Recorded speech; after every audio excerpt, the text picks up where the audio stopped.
jioni ya leo. Baada ya likizo ya muda mrefu, tulienda likizo mwaka uliopita na sasa ndio tunarejelea katika mwaka huu mpya wa 2026. Ni matumaini yangu ya kwamba tumeruka mwaka vizuri na kwamba mwaka huu utakuwa mwaka wa baraka kwa njia tofauti kwa sisi zote ambao tunamtumainia Bwana Yesu.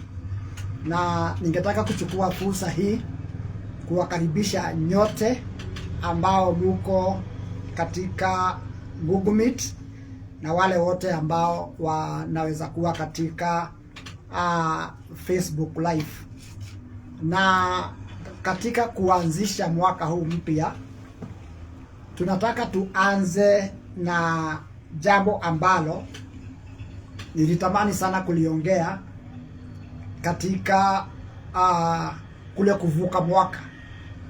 Nilitamani sana uwe ujumbe wa kuvuka mwaka, na sikupata nafasi ya kutosha kuweza kulinena neno hili ama kuliongelea neno hili kwa kikamilifu kama vile nilitamani kufanya, kwa sababu wakati ulikuwa ni mdogo. Na kwa hivyo nikaonelea ni vizuri tuanze mwaka huu na jambo hili ili tuweze kuliongelea kwa kikamilifu, na hata tukipata nafasi ya maswali na majadiliano ili liweze kuwa msaada kwetu. Na jambo lenyewe ambalo nilitaka niliongelee na ambalo tutaliongelea katika topic yetu ya kwanza ya mwaka huu ni jambo ambalo linahusu ni kwa nini tubadilishwe asili. Why must we be converted? Why must we be converted? Ni kwa nini tubadilishwe asili ya zamani tupate asili mpya? Neno hilo converted, Biblia ya Kiswahili inalitafsiri kama kuongoka. Na nafikiri Kiswahili chepesi cha kisasa kingekuwa ni kubadilishwa, kwa sababu neno convert maana yake ya kimsingi ni kubadilisha. To convert is to change, especially the nature of something or the form of something. To change from one nature, one form to another form. So tunapoangalia katika neno la Mungu, tunaona ya kwamba linaongea sana kuhusu sisi kuwa converted, watu kuwa kubadilishwa kutoka asili ya kitambo hadi asili nyingine mpya. Na somo hili linahusu jambo hilo. Na siku ya leo tungetaka tuweze kuintroduce somo hili bila kuingia katika kina cha mambo, lakini tuweze kulitanguliza somo hili, tuweze kufahamu ni mambo gani ambayo tunatarajia katika somo hili. Na katika kuleta utangulizi huo, ningetaka kuanza kwa kusema ya kwamba wokovu ambao tumeokolewa katika Kristo,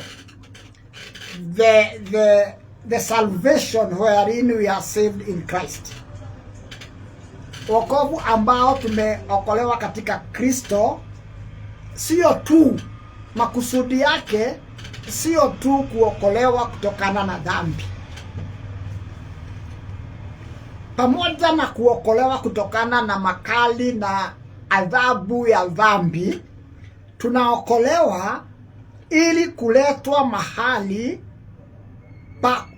ambapo tunaweza kufikia neema ya Mungu ili tuweze kuishi na kutimiza kusudi lake duniani.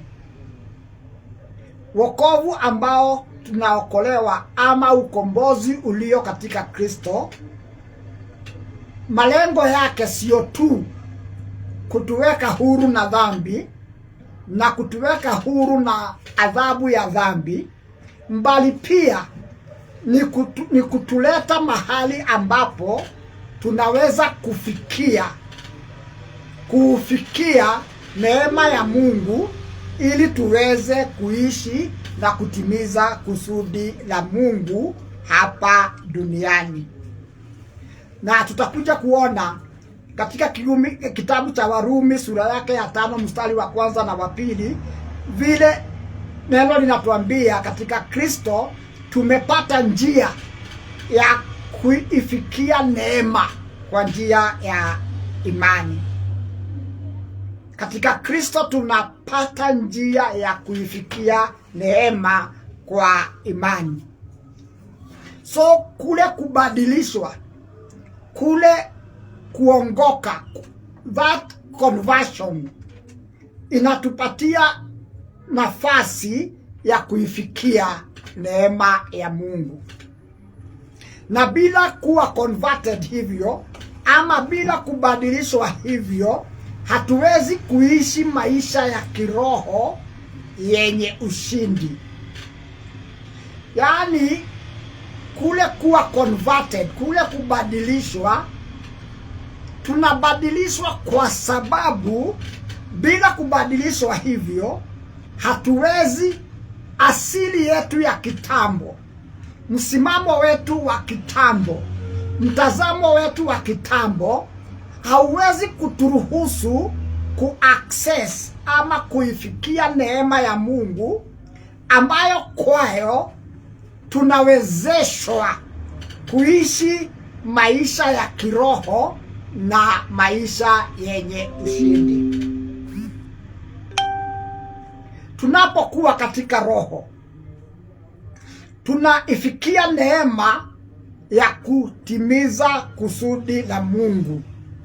Na neema ndiyo hutuwezesha kupitia katika hali zote za maisha, katika magumu na mepesi, katika milima na mabonde, katika mabaya na mema. Ni neema hiyo inatuwezesha kuishi na kupata ushindi katika hali zote. Na tunabadilishwa asili ili tuweze kupata njia ya kunufaishwa na neema ya Mungu. Katika asili yetu ya kitambo hatuwezi kuifikiria ama kuifikia neema hiyo. Na maandiko mengi yanatuonyesha mambo hayo. Kitabu cha Waefeso sura yake ya 2 mstari wa 18 kinatuambia tumepata njia ya kumfikia Baba katika roho. Tunapata njia ya kumfikia Baba katika roho. Ni njia ambayo hatungeweza kuipitia katika asili yetu ya kitambo. Lakini tunapobadilishiwa asili, tunapata nafasi ya kuingia katika hiyo njia ya kumfikia Baba katika roho. Waebrania 10 mstari wa 19 na ule wa 20 inatuambia vile Kristo kwa mauti yake ametutengenezea njia mpya na iliyo hai ya kuweza kumfikia Baba.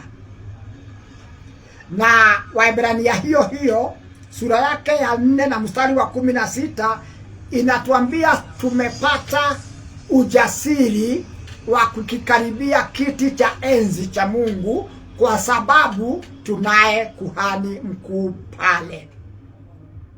Hayo ni mambo ambayo katika asili yetu ya kimbele hatungeweza kuyapokea. Na tunaambiwa ya kwamba katika Waefeso 4 na mstari wa 7 tunaambiwa ya kwamba Mungu anatuneemesha kila mmoja wetu kadri ya kipaji cha Mungu ambacho amempatia. Kila mmoja wetu ameneemeshwa na Mungu kadiri ya kipaji cha Mungu ambacho Mungu amempatia. Na neema hiyo hatungeliweza kuipokea ama kuifikia tukiwa katika asili yetu ya kimbele. Ndio kwa maana inatupasa kubadilishwa. That is why we must be converted, because in our original nature, in our Adamic nature, we could not be able to access the grace of God which we need so that we may fulfill the purpose of God in our life whilst we are here on the face of the earth. Na kule kubadilishwa kunatuingiza katika nafasi ya kuweza kupokea msaada kwa Mungu wa kila siku. Neno linasema ya kwamba tukiendee kwa ujasiri kiti cha neema cha Mungu ili tuweze kupata neema ambayo itatusaidia wakati wa haja, or in times of need. It is when we are converted that we have what it takes to access the grace of God and everything that we need for us to be able to serve the purpose that God has called us to serve on the face of the earth. And without that grace, no man is capable all by himself to serve that purpose. So tunasema ya kwamba bila kule kubadilishwa, bila kule kuongoka, ama without being converted, hatuwezi kufaidika na kile ambacho Mungu ametupatia. Kuna mambo ambayo Mungu ametupatia. Kuna mambo ambayo Mungu ametufanyia. Kuna mambo ambayo Mungu anataka tuyapokee. Lakini mambo yale hatuwezi kuyapokea ili hali hatujabadilishiwa asili kutoka ile asili ya kitambo tupate asili mpya. To convert, maybe a good example tunaweza kusema ya kuconvert ni vile tukiwa na sarafu ya Kenya, shilingi ya Kenya, na tunataka kwenda ng'ambo, inatubidi tubadilishe hizo hela zetu ziwe katika sarafu ya nchi ambayo tunaenda. For example, kama ningetaka kwenda Marekani na niko na pesa za Kenya, itanibidi nitafute njia ya kwenda katika wabadilishaji wa fedha ama kwenye benki kuu ya nchi, zile fedha zangu za Kenya zibadilishwe, ziwe converted, ziwe sarafu ya Marekani. Kwa sababu nikienda na pesa za Kenya Marekani hawatazikubali. Lakini nikibadilisha pesa zangu ziwe katika sarafu ya dola ya Marekani, nitaweza kufanya shughuli zangu za kifedha huko. So we are converted, tunabadilishiwa asili ili tuweze kuingiana na kupatana na makusudi ya Mungu, tuweze kuwa na kimo na uweza and what it takes to have the wherewithal wherein we are able to be aligned with the purposes of God and to be able to serve those purposes. Kwa sababu kuna mambo ambayo Mungu tayari ameyatoa, lakini kuongoka ama kuokoka ama kubadilishwa ndio kunatuwezesha kunufaika na mambo hayo. Kwa mfano, Kwenye kitabu cha Petero wa pili sura yake ya kwanza na mstari wa 3, neno linasema ya kwamba Mungu ametupatia mambo yote yanayohusu uzima na utauwa. That God has given us all things that pertain to life and godliness. He has already given us. God has already given us all things that pertains to life and godliness. Ametupatia. Lakini bila kuwa converted hatuwezi kupokea mambo hayo. Katika asili yetu ya kiadamu, katika asili yetu ya kimbele, hatuwezi kupokea mambo hayo ambayo Mungu ameyatoa kwetu ili tuweze kuishi maisha ya utauwa. Waefeso sura yake ya kwanza na mstari wa 17 hadi ule wa 20, Paulo anaomba ya kwamba Mungu na Baba wa Bwana wetu Yesu Kristo aweze kuangazia nuru mawazo ya Waefeso ili waweze kuona mambo ambayo Mungu ameyatenda kwa ajili yao na ni kwa ajili yetu pia. Kwa sababu inasema Mungu amewachilia uwezo wake wote wa kiungu alipomfufua Bwana Yesu, na ya kwamba uwezo huo ameumulikisha wateule wake ili makusudi waweze kuinuka na kutimiza kusudi lake na kukwea kwenye utukufu wa Mungu. Kwa hivyo inaonekana ya kwamba Mungu tayari ameweka mambo yote, ametupatia mambo yote yanayohusu uhai na utauwa. Amepeana kila chochote ambacho tunakihitaji, lakini ili kupokea mambo hayo inabidi kwanza tuweze kubadilishwa. We must be converted in order to access the grace of God, in order to access all things that God has given us that pertain to life and to godliness. So nguvu za Mungu tayari ameziwachilia, nguvu za kuokoa, nguvu za kuponya, nguvu za kuinua, nguvu za kushinda, nguvu za kuinuka kwenye utukufu wa Mungu. Tayari nguvu hizo Mungu ameziwachilia, sio kwamba ataziwachilia. Tayari ameziwachilia. Mungu amefanya chochote kile ambacho kinahitajika ili wateule waweze kutimiza kusudi lao hapa duniani na waweze kukwea kwenye utukufu wa Mungu ambao ametuitia katika Kristo. Mambo hayo Mungu hagojei kuyafanya, hatarajii ya kwamba atakuja kuyafanya, tayari ameshayafanya. Kile ambacho kinahitajika ili tuyapokee na yawe msaada katika maisha yetu ni tuweze kubadilishwa katika asili yetu na katika mawazo na mtazamo wetu. So nguvu za Mungu ziko tayari, lakini mtu asiyebadilishwa hawezi kuaccess hizo nguvu. Ninaweza kuwa na nguvu za umeme hapa, lakini kuna vitu ambazo nitazihitaji ili nguvu hizo za umeme ziweze kutumika katika gadgets zangu.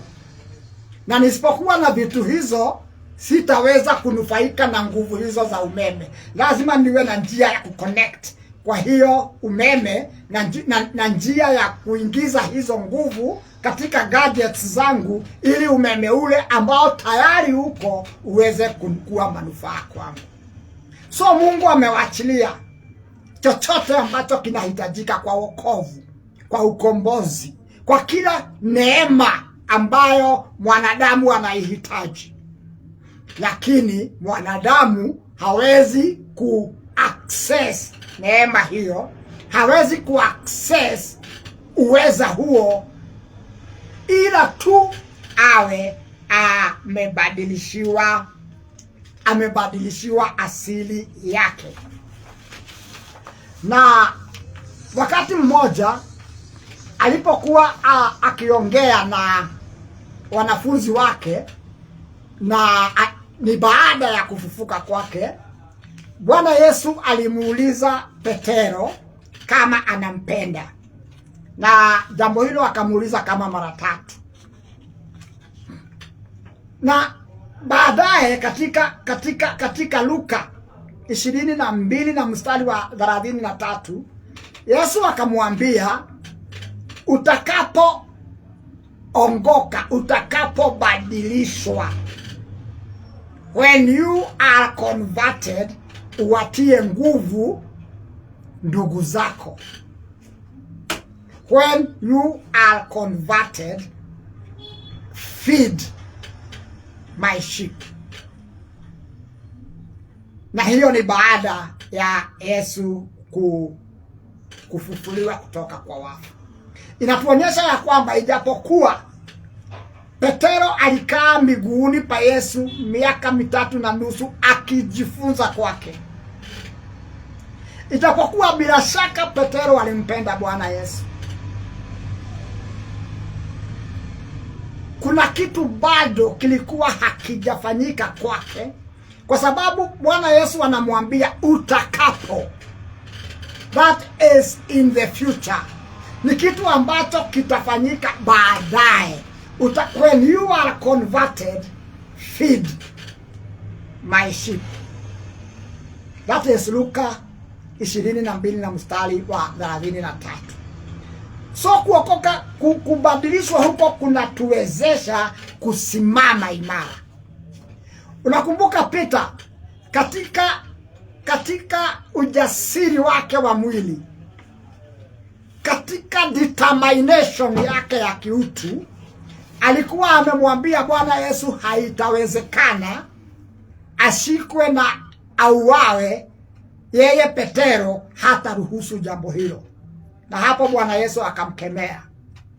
Na hata katika bustani ya Gethsemane, wakati askari wa Kirumi wanakuja kumshika Bwana Yesu, tunamuona Petero akichomoa upanga wake na kumkata askari masikio, na Bwana Yesu akarejesha sikio la askari. Na Bwana Yesu akamwambia Petero, kabla ya jogoo kuwika utakuwa umenikana mara 3. Pamoja na ujasiri wake, pamoja na determination yake, kwa hakika kabla ya jogoo kuwika, Petero alikuwa amemkana Bwana Yesu mara hiyo 3. Na Mungu ni wa neema kweli, Yesu ni wa neema kweli, kwa sababu alipofufuka alikumbuka jinsi alivyomtazama Petero wakati jogoo liliwika. Alimuangalia Petero kwa yale macho yanayosema si nilikwambia. Na Petero akajawa na hofu, akaenda kando, akalia sana. So alipofufuka, anapoongea na wale kina dada walioenda kaburini, aliwaambia, enendeni muambie ndugu zangu na Petero. He was careful to mention the name of Peter, because the last time he saw Peter, aliona vile alikuwa amehuzunika, na akawa amejihesabu amefanya makosa makubwa mno. So alisema, enda uambie ndugu zangu na Petero ya kwamba tukutane Galilaya kama nilivyowaambia. So bila kubadilishwa, kule kuwa na ujasiri wa kawaida, kule kuwa na determination ya kawaida, kule kujiamini. Unajua watu wengine wanasema ujiamini, ukijiamini unaweza kufanya jambo lolote. Hatufanyi mambo ya kiungu kwa kujiamini. Tunafanya mambo ya kiungu kwa kumuamini yeye. Kujiamini kwetu hakuwezi kuwa na manufaa. Paulo anasema katika kitabu cha Wafilipi ya kwamba sisi ndiyo tohara ya kweli, ambayo hatuna imani katika mwili. We have no confidence in the flesh, That means hatuna confidence na sisi wenyewe. Tunamwamini yeye. Our confidence is in him. So bila kubadilishwa, tunamuona Petero akimkana Bwana Yesu. Lakini fast forward siku ya Pentekoste, wakati walijawa na Roho wa Mungu na wakajawa na uweza wa kiungu, Petero ndiye alikuwa wa kwanza kujitokeza kuwahubiria Wayahudi wapinzani ujumbe wa Injili ya Bwana Yesu. Kwa hivyo bila kubadilishwa hatuwezi kusimama imara. Tungetaka, we can be willing, we can be determined, we can desire, we can do all things in trying to do, but until we are converted, we do not have the capacity to do those things. Ndio kwa maana neno linasema Waefeso 2 mstari wa 10 ya kwamba sisi ni kazi ya mikono ya Mungu. We are his workmanship. Ametujenga upya katika Kristo ili tuweze kufanya matendo mema. We are converted, we are renewed, we are regenerated, we are created by the power of God in Christ, so that we can have the capacity, the ability, the wherewithal to do the things that God has determined for us to do, to serve the purposes of God. Ni wakati tunapobadilishwa tunaweza hata kuwasaidia na wengine. Kama vile mtume Petero alipoambiwa na Bwana Yesu, when you are converted, feed my sheep. Utakapobadilishwa, utakapoongoka, wasaidie ama walishe ndugu zako. Na ni katika kubadilishwa tunaweza kutumika katika mpango wa Mungu. Kubadilishwa kuna tuingiza katika mipango ya Mungu aliyoyakusudia tangu awali. Neno linasema he chose us in himself before the world was.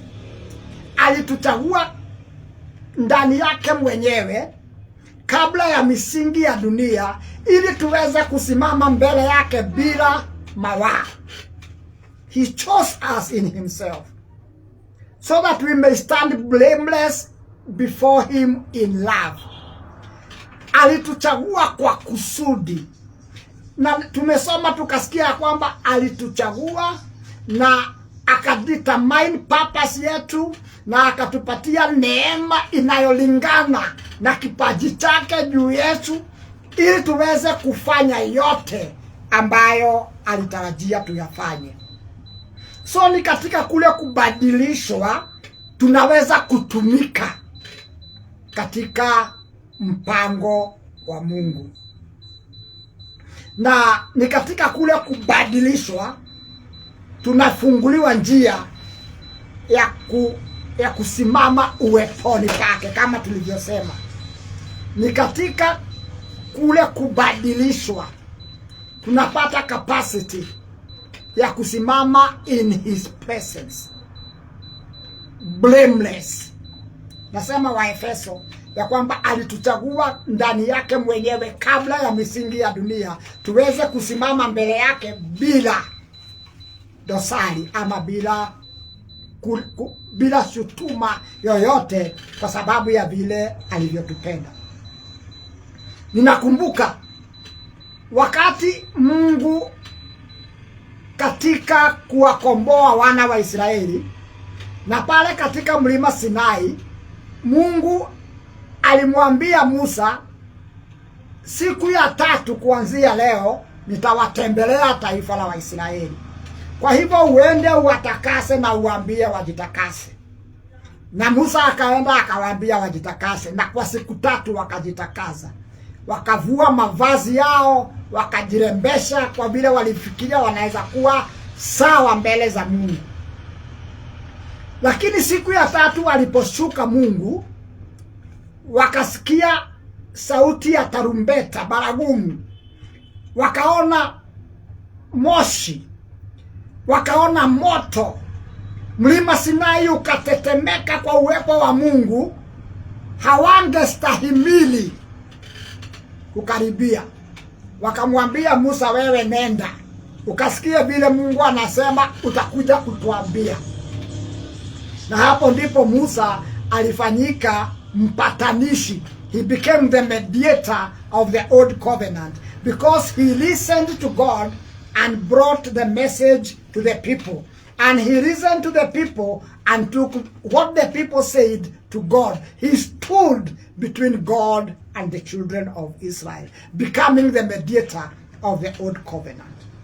However, they did not have what it takes to stand blameless before God. They did not have that. Na neno linatuambia Mungu alitaka kuleta the fear of God in them ili wasitende dhambi. So tunapobadilishwa, kama wale watu wangebadilishwa wawe kama Musa, wangeweza kusimama uweponi pa Mungu, lakini hawakuwa wamebadilishwa kiwango hicho. So when we are converted, we have the boldness to stand in the presence of God. Kwa sababu kama tulivyosema, tumetengenezewa njia ya kuweza kwenda uweponi pa Mungu. Lakini sio kila mtu ataenda mbele ya uwepo wa Mungu.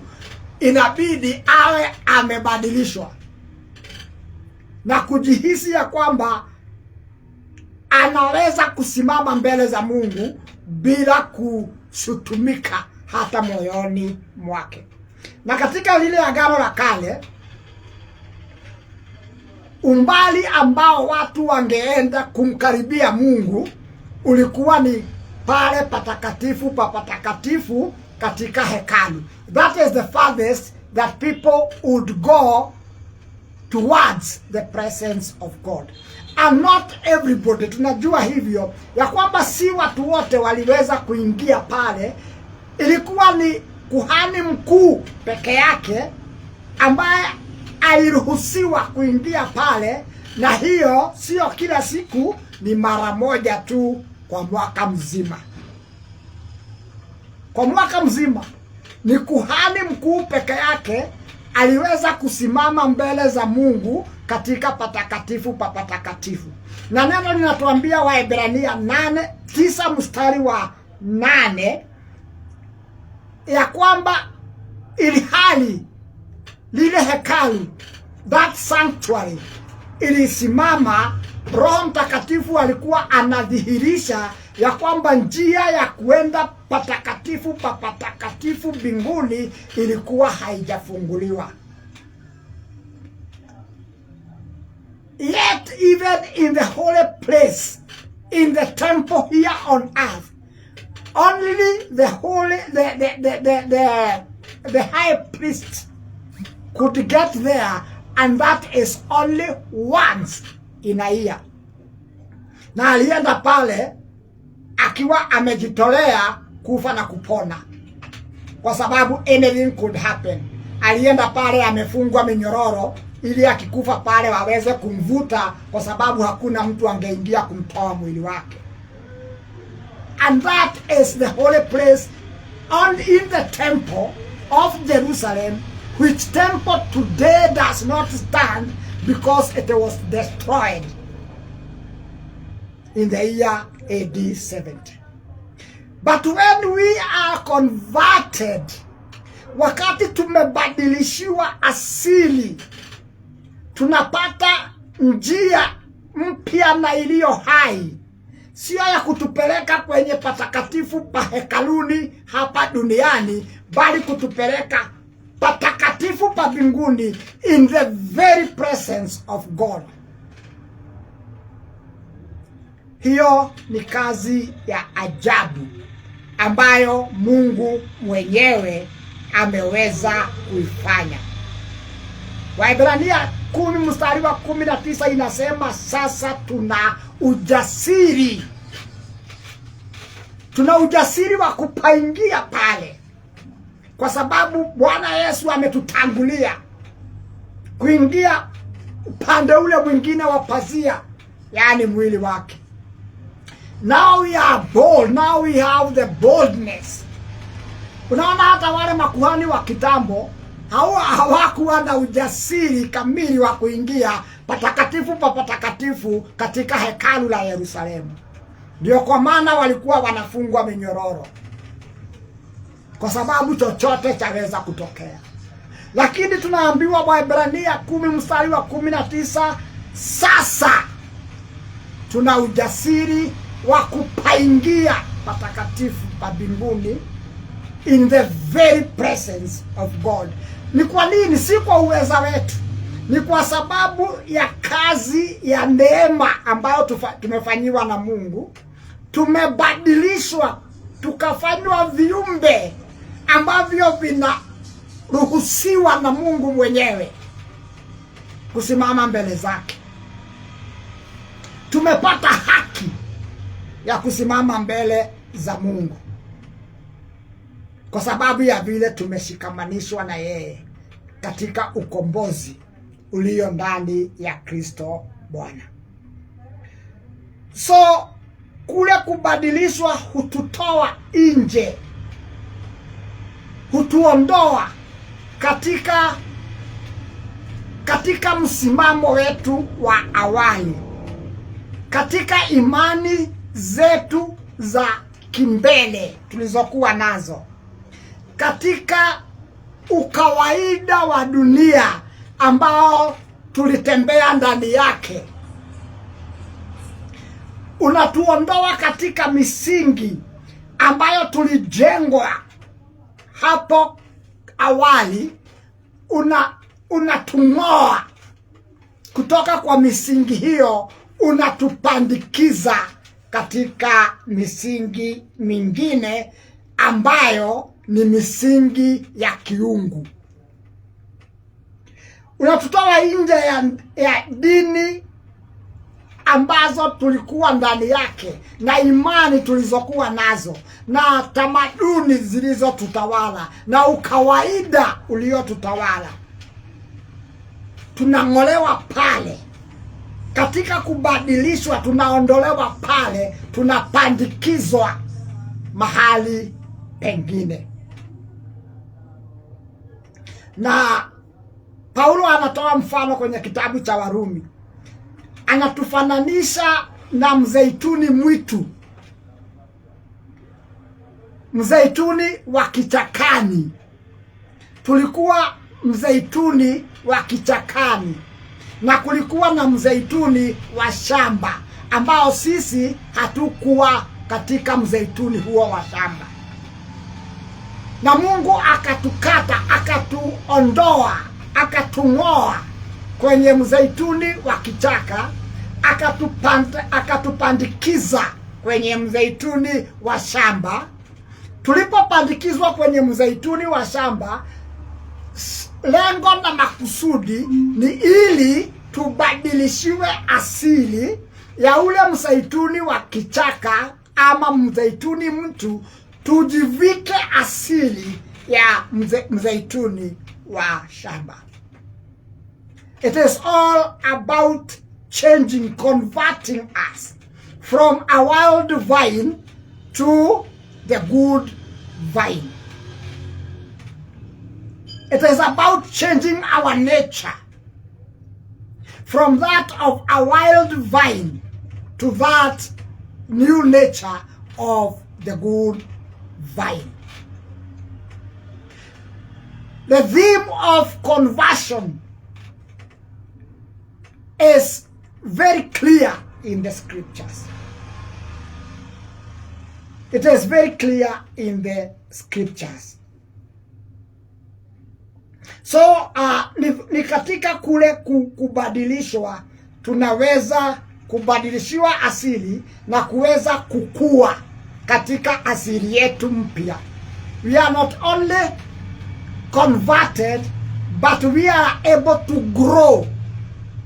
We are able to grow in our new nature. Those are two different things. To be converted into a new nature and to grow in our new nature towards the stature of the perfect man, which is the stature of the Lord Jesus, as we are told in the book of Ephesians chapter 4 and in the verse 12, verse 13 thereabout. It is not enough that we are converted, but we must be converted and be able to grow in our new nature towards that stature of the perfect man. But then we cannot grow if we are not converted in the first place. Na hiyo ndio shida, mojawapo ya shida ambazo zimelemea kanisa la Bwana Yesu siku hizi. Ni shida ambayo imelemea wengi ambao wanakiri imani ya Bwana Yesu, hasa kutokana na mafundisho ambayo hayaweki bayana jambo hili. Kwa sababu kuna mafundisho ambayo yanahimiza watu kufanya mambo ya kiungu, kuwa na desturi ya kiungu, ili hali hayasisitizi ya kwamba watu waweze kuwa converted. Just because someone has joined a church, just because someone has become a member of a congregation,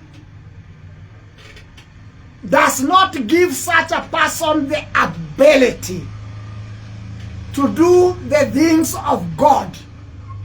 Hata akijitahidi namna gani, hata akitaka namna gani, hataweza hadi pale atakuwa converted. Na hiyo kazi ya kuconvert sio mtu anajifanyia.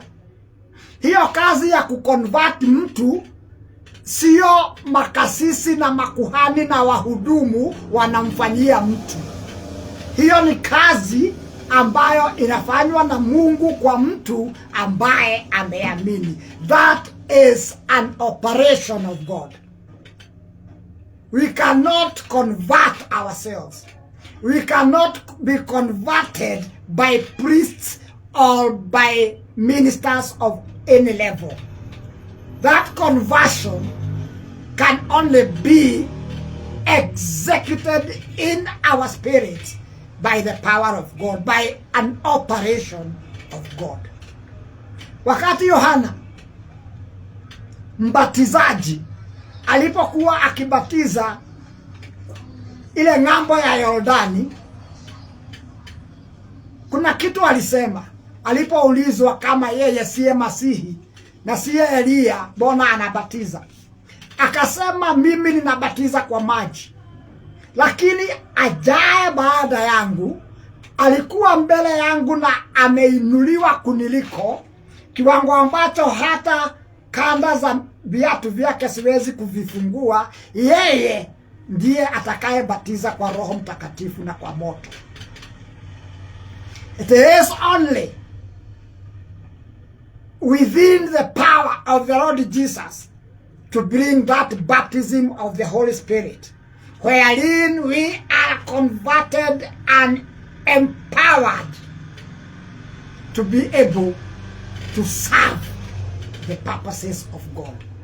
Ndio kwa maana Yesu akaambia wanafunzi wake alipofufuka, wala msiende mahali popote, mkae Yerusalemu mngojea ahadi ya Baba, kwa sababu mtapata nguvu atakaposhuka Roho Mtakatifu juu yenu.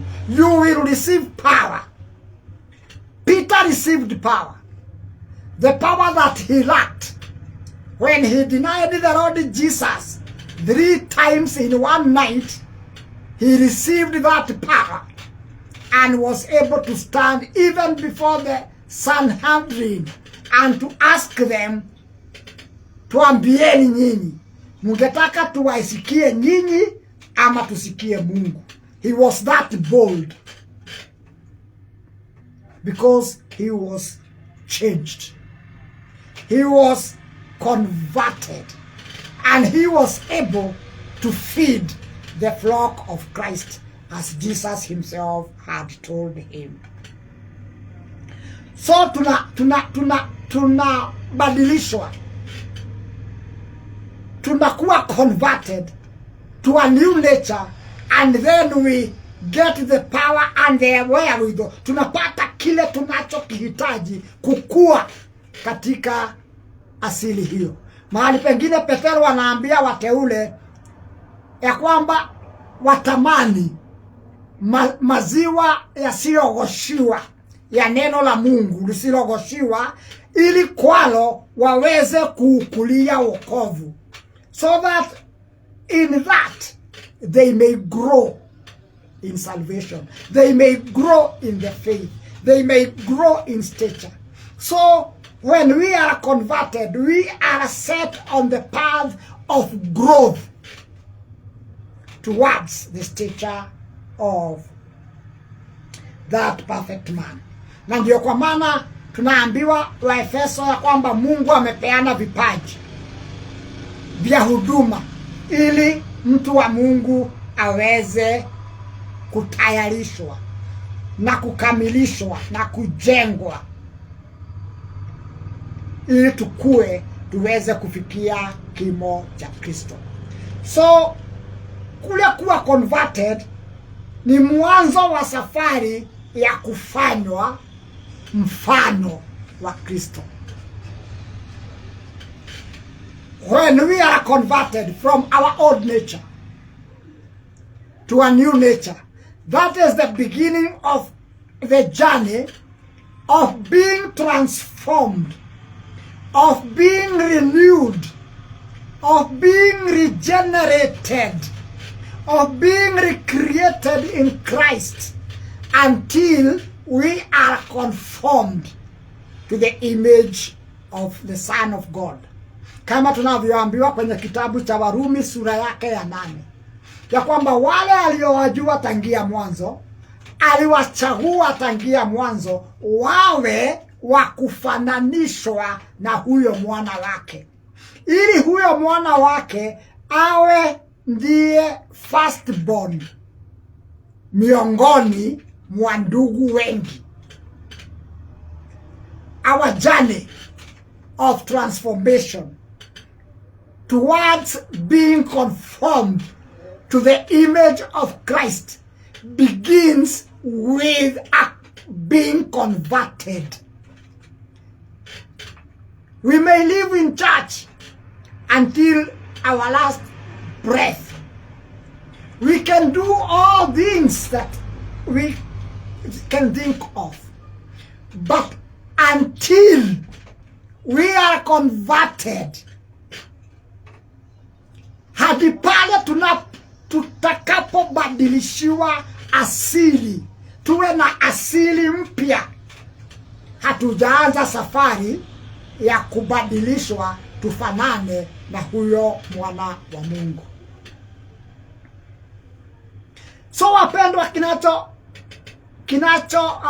nacho kitamani sana ni tuweze, Mungu atusaidie tuwe na ufunuo wa jambo hili ambalo utatuelekeza katika kujichunguza na kujihoji wenyewe, kama tutakavyoona tutapoendelea na somo hili.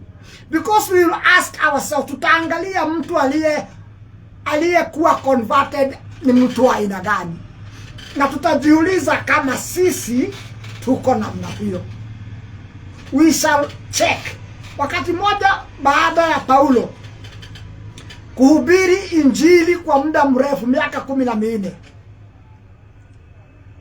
na injili hiyo hakuwa amefundishwa na watu, alifundishwa na Bwana Yesu.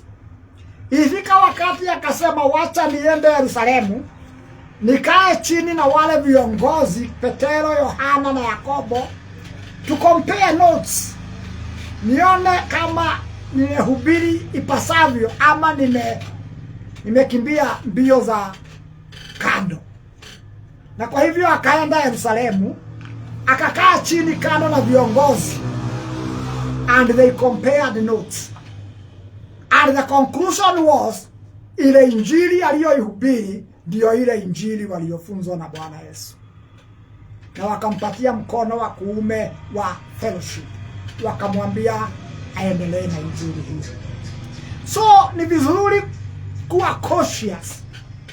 Ni vizuri hata kujihoji wenyewe, ili tuonekana kwamba tuko katika njia ambayo Mungu ametuita tuitembee. That is being prudent. Because we do due diligence in many things. Tunakuwa wamakinifu katika mambo mengi. Tunataka kuhakikisha kwamba tunachokifanya ni hakika.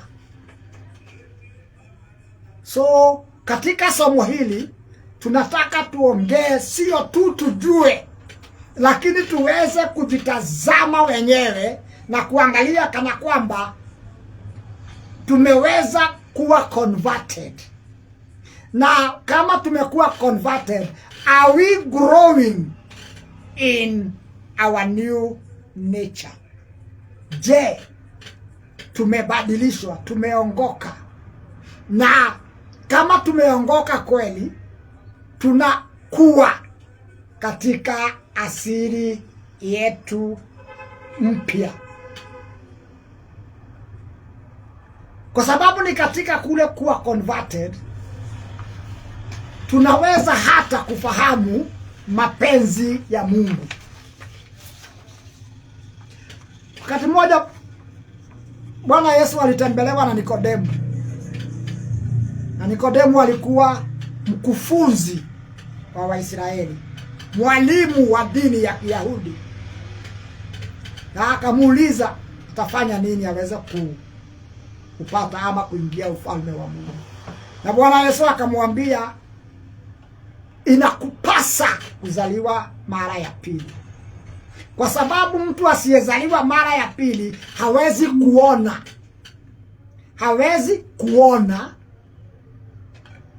na hawezi kuingia. Kwa sababu kama huoni huwezi kuingia. Akamwambia mtu asiyezaliwa mara ya pili hawezi kuona wala hawezi kuingia katika ufalme wa Mungu. So tunapobadilishwa, tumesema hii ni introduction ya somo hili. Majaliwa tutaliingia kwa kina, lakini hii inatuwezesha kuona ni nini tunatafuta katika somo hili na ni kwa nini somo hili ni muhimu kwetu. Ni wakati tumebadilishwa tunaweza kujua ya kwamba tulichaguliwa kwa kusudi na tunaweza kutimiza kusudi hilo. Ni baada ya kubadilishwa tunaweza kufanywa upya. When we are converted, we are renewed in our mind, tuweze kujua mapenzi ya Mungu. Warumi 12 mstari wa kwanza na wa pili. Don't be conformed to the world, but be ye transformed. Mbadilishiwe nia yenu, muweze kujua mapenzi hakika ya Mungu. You see, sometimes tunawasikiza watu ambao wanatuhubiria mambo ambayo hayaambatani na ukombozi ulio katika Kristo. Tunapoambiwa tubadilishiwe nia ili tuweze kujua mapenzi ya Mungu, ni tofauti na vile mtu mwingine anakusomea amri 10 anakwambia hii ni mapenzi ya Mungu. Hauna haja ya kubadilishiwa nia ili usome amri 10. Lakini ili kujua mapenzi hakika ya Mungu, you cannot get to know the perfect will of God unless you have been converted and transformed in the mind. And if you cannot get to know the will of God, then you cannot walk in the will of God and you cannot serve the purposes of God.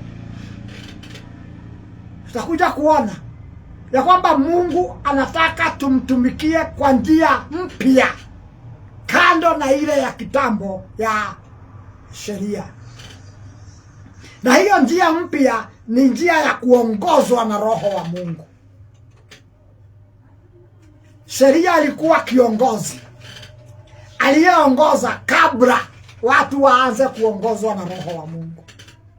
So ni katika kubadilishwa, tutakuja kuona tunapobadilishwa tunatolewa katika misingi ya kimwili. We are transformed, we are converted from our carnal nature to a spiritual nature.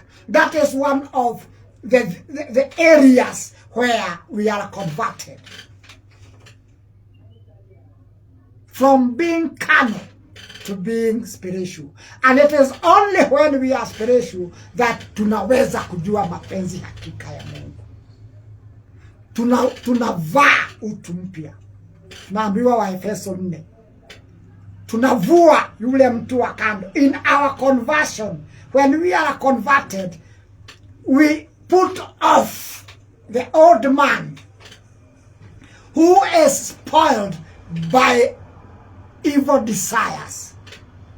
Tunamvua kama vile tunaweza kuvua nguo yule mtu wa kale ambaye ameharibiwa na tamaa mbaya. Huyo mtu ambaye ameharibika ni kama, hata kama alikuwa mtu mwenye utukufu wa namna gani, lakini ameharibika sasa, hawezi, amekuwa incapacitated, hawezi kutimiza kusudi la Mungu. If you have a Mercedes Benz,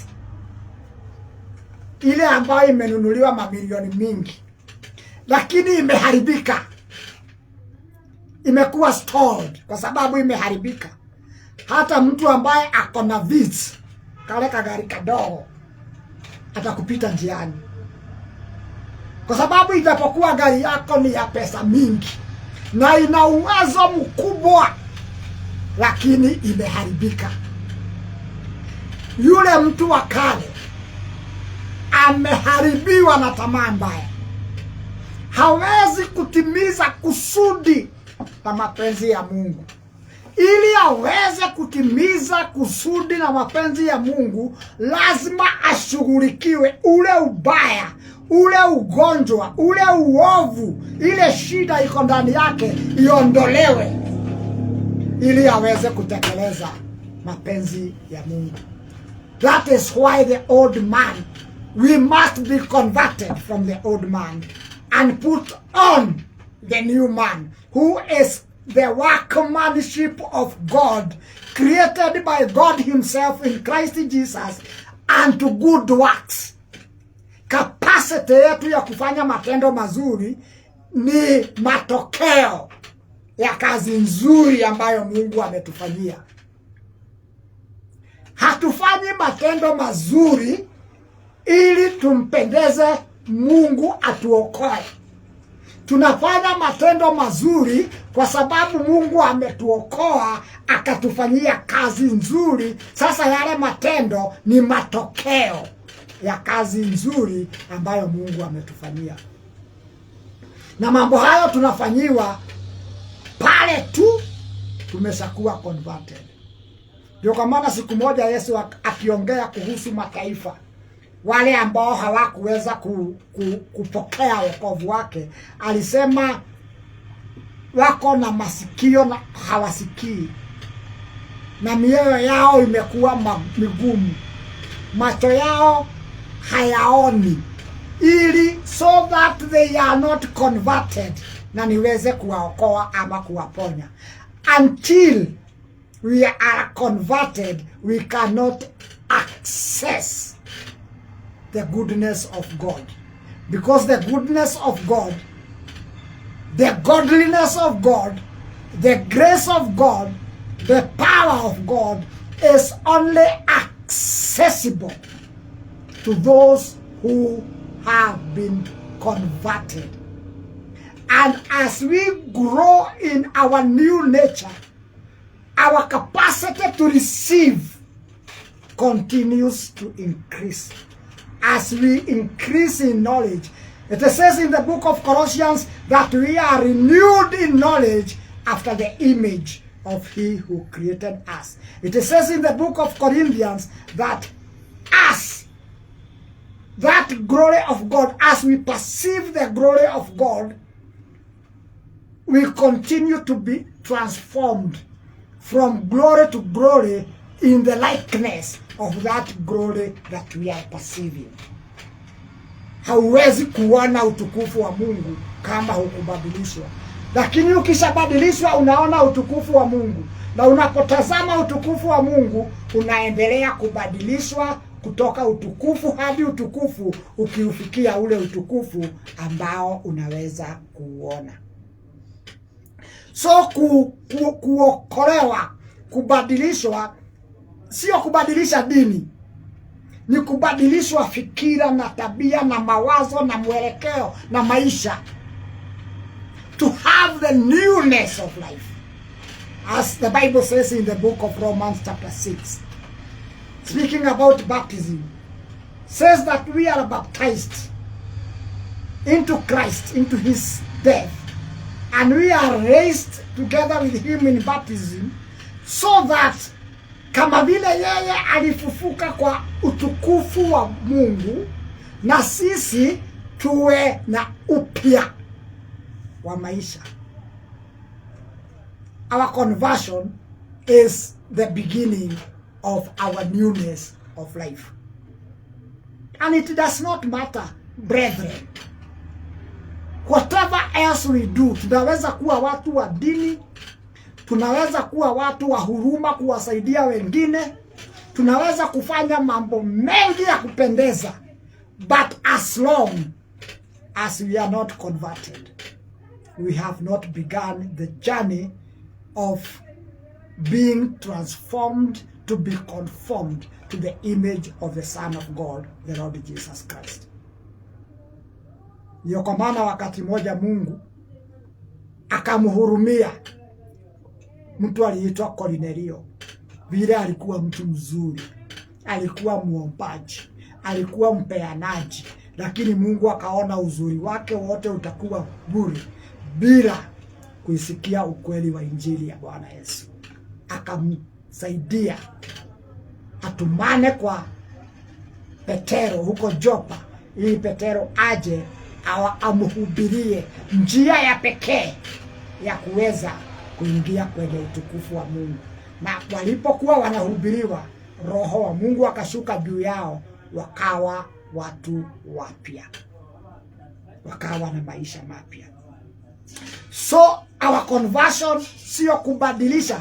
It's not like being converted from being a Muslim to a Christian, or being a Hindu to a Christian, or being in Judaism to a Christian.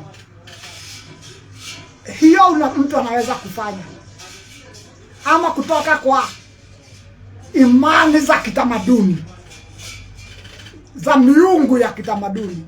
Kuna miungu mingi ya kitamaduni. Kuna miungu kama ile miungu ya milimani inayoabudiwa na watu wa mlimani. Mungu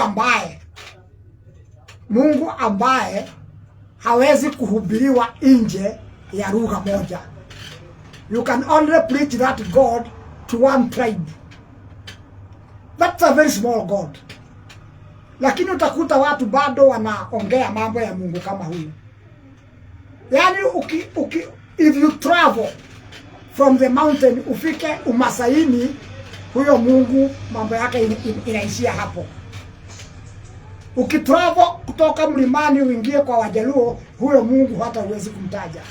Ni Mungu ambaye area yake ya utawala ni area ya mlimani. Ni Mungu mdogo sana. Lakini huko ndio tulikuwa.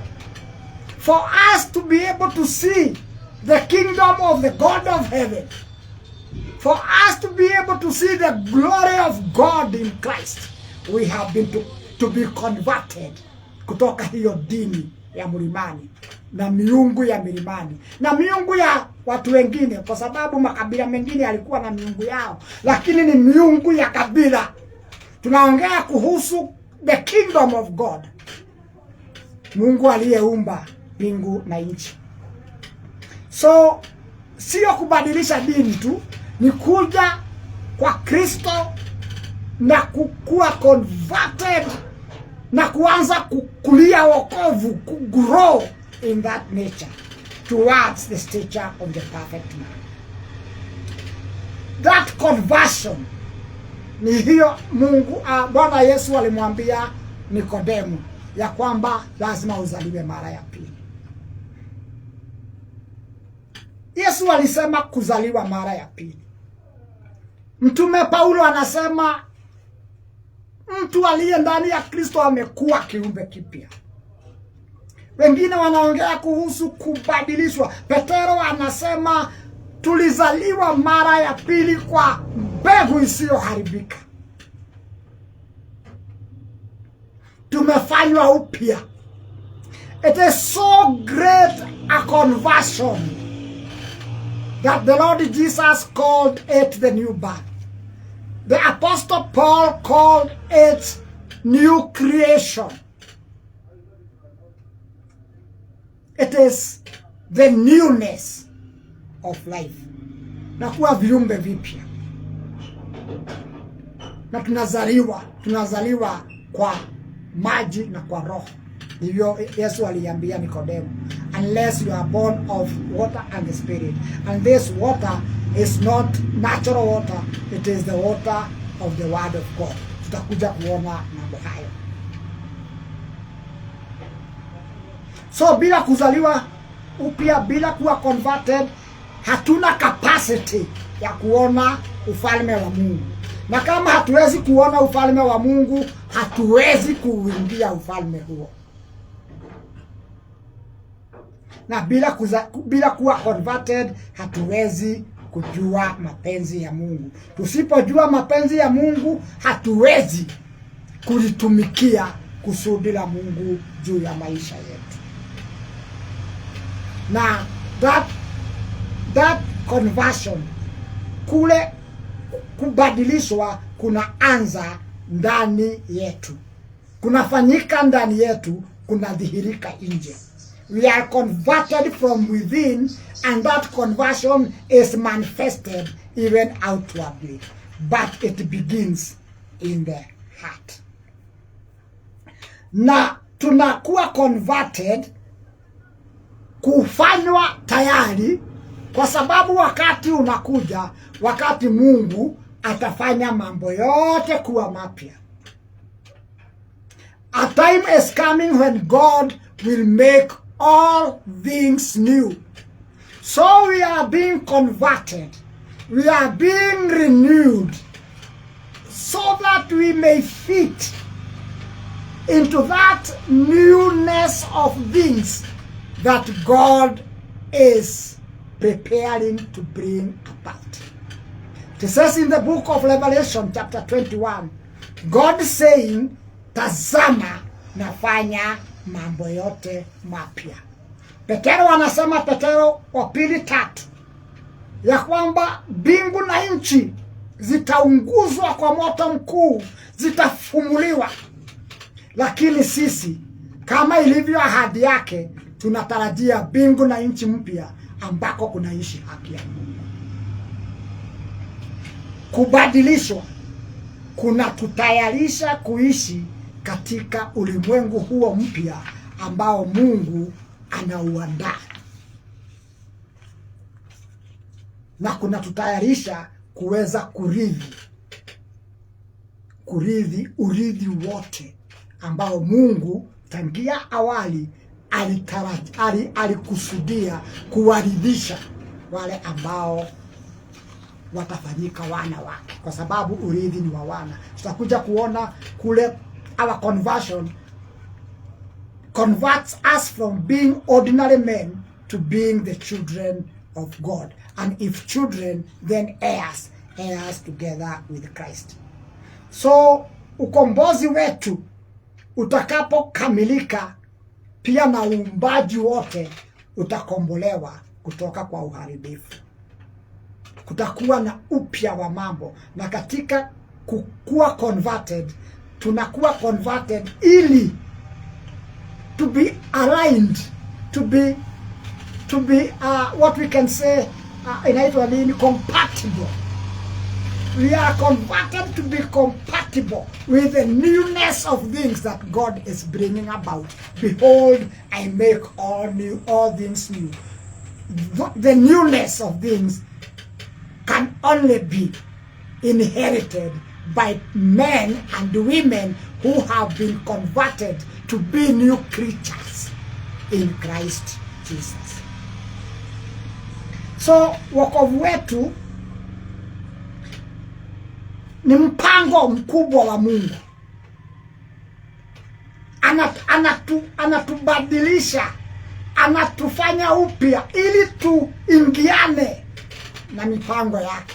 Wewe unaweza kujiona tu umeokolewa ama ndugu fulani ameokolewa, lakini kule kuokolewa kwake, kule kubadilishwa kwake ni kulainishwa na mipango ya Mungu, ili so that we can fit into God's program, into God's purpose, so that we can be creatures, we can be people, vessels that are indeed in line with the will of God.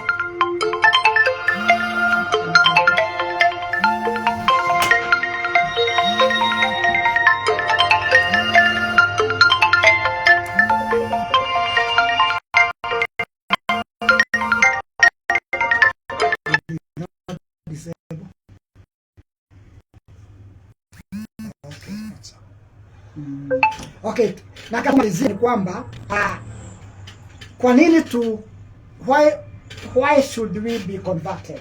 Kwa nini tubadilishwe?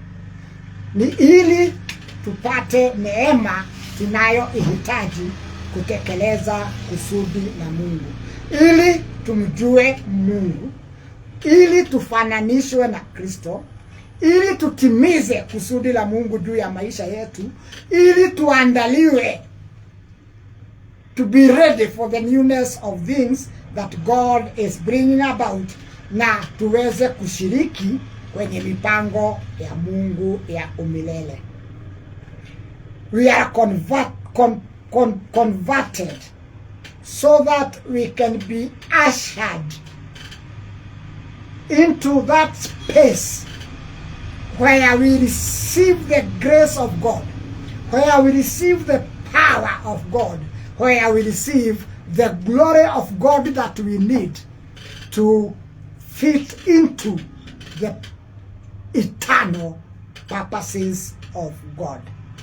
That was an introduction of what to expect in this topic. Majaliwa tutaweza kwenda kwa kina moja kwa moja katika mambo haya Ijumaa ijayo, na tutaona tutafikisha wapi. Isipoisha Ijumaa ijayo bado tutaendelea, lakini baada ya somo hili tutakuwa na Ijumaa moja ya maombi, na baada ya Ijumaa hiyo ya maombi nitakuwa nimetengeneza orodha kama tulivyoongea na wale watumishi wengine, kwamba tutakuwa na kila mtu atakuwa na topic yake ambayo atakuwa amejiandaa kuifundisha. Kwa sasa nasema asanteni sana kwa wote walio katika Facebook Live, kwa wote walio katika Google Meet.